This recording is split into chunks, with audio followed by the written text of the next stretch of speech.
My threads timeline is hilarious. Yes, there is misogyny and rage bait and all of that, but some of the ladies are hilarious.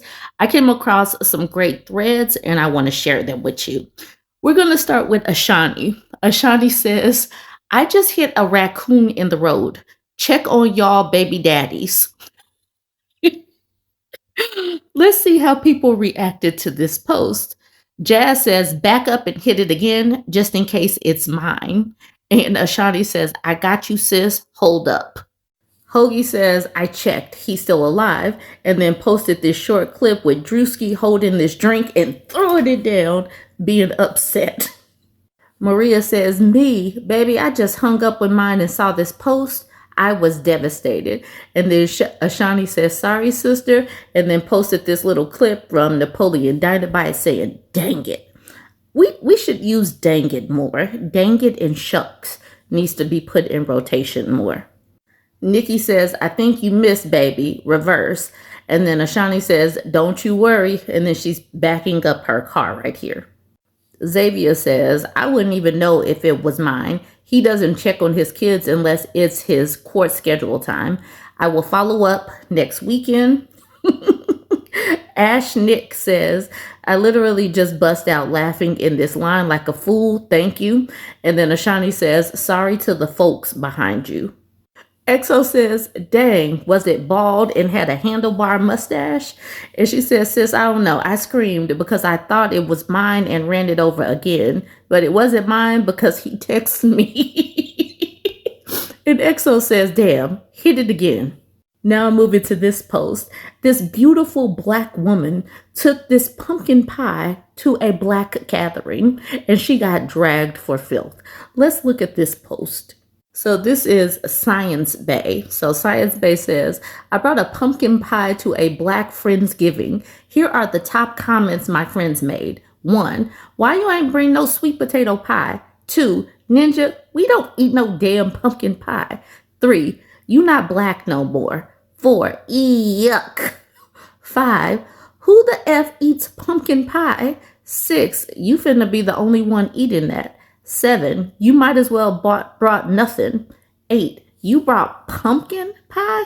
9, you good? 10, next year, you're not invited. And yes, I was the only one who ate it. Because pumpkin pie, that is not what you bring to a black person function. That is what if you eat pumpkin pie as a black person, you buy that and you keep it in your house and you secretly eat that. You don't take that to anyone's house. The comments underneath this post are hilarious, but Science Bay says, at the end of the day, pumpkin is better than sweet potato pie. Argue with your mama. I will say this, I do not like pumpkin or sweet potato pie. I don't like the baby food consistency at all, but I know good and dang well I would never bring pumpkin pie to a black people gathering. It's just not the thing to do. Anyways, let's look at the other comments. This person is just throwing a rock. If you don't get your... Manatee Flip says, I agree, but I'm white, so take it with a grain of salt. Science Bay says, you probably my cousin, honestly. Janice has an issue. She says, the crust ain't even browned on that pie. Child. Yunkle Rudy says, you don't even look happy to be there. The pie don't look happy to be there. And then Science Bay says, the pie looks good AF, just like me. And then Yunkle Rudy says, you look good, but the pie don't. Sorry, my love. Berna account says, my mama wouldn't argue with me on this. Laughing my butt off. Ain't nobody on earth eating pumpkin pie but you and the pilgrims. Nike Wright says, sis, are your taste buds okay? You may want to have them checked. Charlotte says, stares in ancestral disgust. Science Bay said, y'all, they snatched my black car like this. And then she says, for the people that think this is a fake story, it wasn't. This actually happened. I'm the only one who ate the pie. And then it says, she's sending out a group chat saying, y'all, they don't believe me that I brought pumpkin pie. The first person says, my mama said, who left this pumpkin pie here? And then the next person says, there was only 2 slices carved out of that pie and it was left. Purely Miko says, before I even read the comments, I already knew. And then Science Bay says, what you know, sis? And then Purely Miko says that they were going to tell you you're the only one who was going to eat it. Now I'm moving on to this story. So Big Relly made this post yesterday. She says, I regret letting my old students keep in touch with me and teaching them things. Let's look at this text message exchange. She's Big Relly on Threads, but she's Sherelle Brown, community organizer in real life. But we're going to call her Miss Relly for right now. So this is one of her students. She says, okay, Miss Relly with the bust down. And the bust down is the straightened hair. And so here's Miss Relly saying, I told y'all that I don't care that you're in college now. Don't be texting me outside of 9 to 5, Monday through Thursday. And then the student says, wow, it's strict around here. And then Miss Relly says, get off my phone, Angela. And then Angela says, I just need to say one more thing about the hair, please. And then Miss Relly says, good night, Angela. But then Angela says, did you straighten your hair because of hegemonic dominant culture? You can't see it down here, but it says, you know what? All right, so this is what Big Relly posted for us to see. Let's see how they reacted in the comments. Desert Crafty says, I'm going to start telling everyone, get off my phone, Angela, no matter who it is. This person says, you and me both. So Big Relly is calling everybody a troll. Steady Mama said, and she just had to get that last part in too. Dr. Shantae says, we featured her before. She says, come on, hegemony. And then she shows this little girl with this straight hair. Maritza took that picture and she added a caption, get off my phone, Angela. So this person at the top says, the hegemonic dominant culture, and then does the little laugh, cry, reacts. Big Relly says, doing the most. Joe P says, well, you're a good teacher. And then Tribs the Cool says, laughing my effing butt off. This is the funniest stuff ever. Not frying you with cultural competence. And then she's like, everybody about to get blocked. Big Relly came back this morning and she posted this picture right here where she had another appearance. She says, laughing my butt off. Not y'all pressing me on the question. Look. The appearance before this, I had my curls out and this happened. My mama roasted me about that disobedient patch of curls. So the next time I got it pressed at the Dominican salon, this patch right here said, I'm going to do what I feel like doing. Living with Toya says, sis, I'm screaming. Your student, your mother clowning you, and this hair sticking up is so much. Kia says, baby, curls are so unpredictable, especially when a camera is involved. I have lived this story. Big Relly says, we'll disrespect you every time. Now, Kat says, I used to be a floor director for a local TV news, and I promise I would have saved you.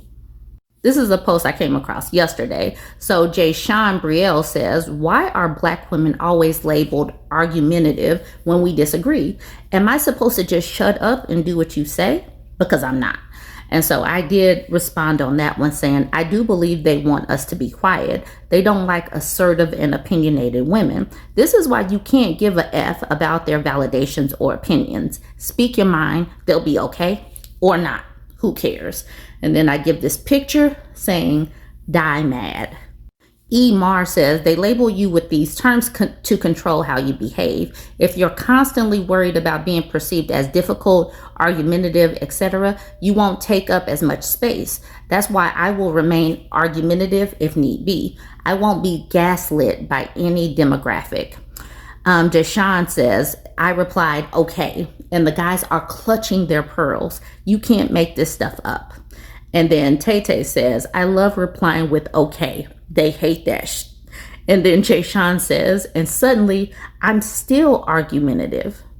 More to Love says, my ex-husband is mad at me because I don't like being around him. Sir, you had a whole ass affair. Of course I don't want to be around you.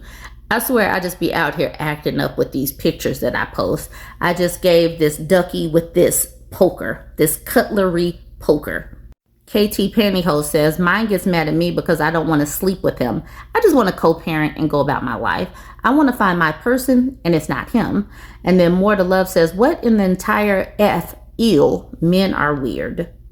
Coach Auntie says men will create the chaos, then get offended by the distance you build to protect your peace. Accountability is always the part they skip.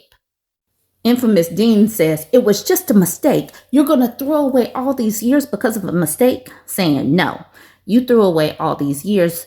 When I made a mistake, I forgot to grab the eggs at the store. Not, I effed a girl on the side for 2 years and she dumped me. So now you have to stay because I haven't found someone else to put up with my BS.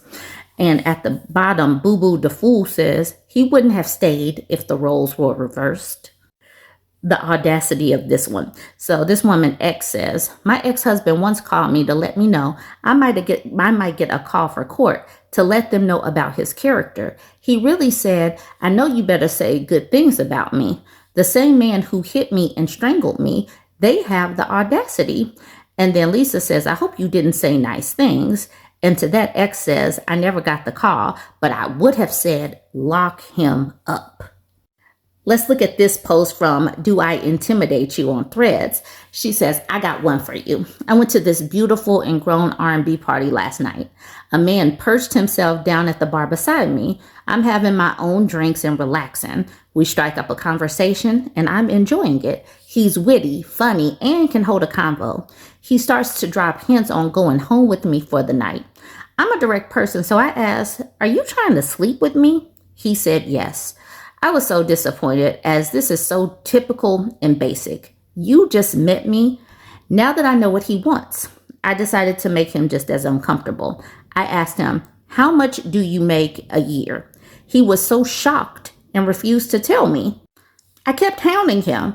Nah, since you're so bold and try to sleep with me after knowing me for 10 minutes, what's that salary and checking account looking like? He became mad, talking about I'm judging him. Ladies, when they pull this stupid stuff, make sure you make them just as uncomfortable. Billy Joy, she just started clapping. Feminista Jones says, he was willing to have sex without learning if you had an STD like HIV or HSV or anything else that he might contract and have for the rest of his life. That tells you everything you need to know about him. And the people defending him, this is why Black people have the highest STI transmission rates in the country. And then Do I Intimidate You says, this is exactly the point. It's so much deeper than the typical one-night stand story. He knows absolutely nothing about me, but willing to go home with me says everything. And that's why I responded the way that I did. Suki now says, why don't these dinks hire a lady of the night and go home? My name says, because that means they'll have to spend money. They want women's resources without doing any labor to get it. They don't want to do anything. They just think a woman's just supposed to bust it wide open simply because men have a conversation. Now, we have a man coming in. I forgot to drop my graphic. People like it when I drop my graphic. And now we have a man. We will return after a brief mansplanation. The Rhinestone Stare says, it's 2025. You can have a safe one-night stand. There are physical barriers, PrEP, PEP, Doxy, and HSV vaccines. It's unhelpful to the conversation to suggest that because someone wants to have a one-night stand, that they are engaging in unsafe sex practices. Feminista Jones has this picture of Rihanna with the microphone asking that man, did he ask her about any of that? Did he share any of that information before asking her to go home with her and sleep with her?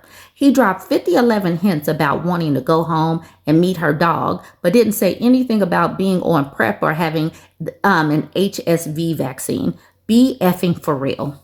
And to that, the man says, well, first of all, the point of PrEP and HSV vaccines is that they protect you from contracting HIV and HSV, whether you know your partner's status or not. Second of all, she technically asked him about sex first, so we don't know the full line of his questioning. To be clear, I don't know this man or what his practices are, and I'm neither defending nor prosecuting him.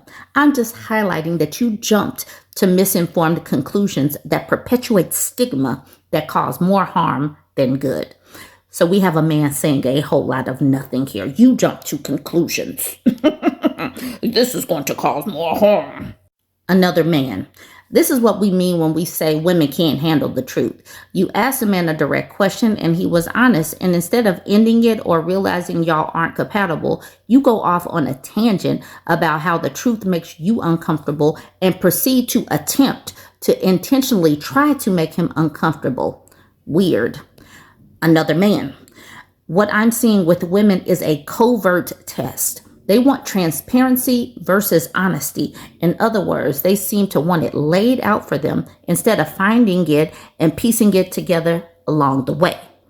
Yes, women want transparency. Why do women want to piece it together? Bae Biv says, crazy. So what if you agreed? Here's the scenario.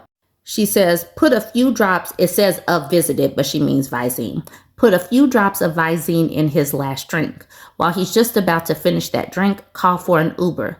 Go to a nice hotel. He passes out. Take his clothes off to the underwear. Take his wallet. Take the cash. Leave the cards. Take a photo. Send it to his wife. Tell her where he's at. End story. What Carmen says, thanks for the script. Sunday Love says diabolical and I'm here for it. And Baby Bev just says child. And then she gives this self-satisfied look right there. Tony says, but they're so quick to call a woman a 304 when the whole time they're Raheem, the local community peen. Their projections are unmatched. And I'll end it with Billy Joy saying, they love calling women ladies of the night, but they will literally stick their peens in anything and anyone given the opportunity. I truly believe there are very few men who could turn down Cat, even if it was from a diseased crackhead. And that's where we're going to end it. Y'all jump in the comments and let me know what you think about this whole thing.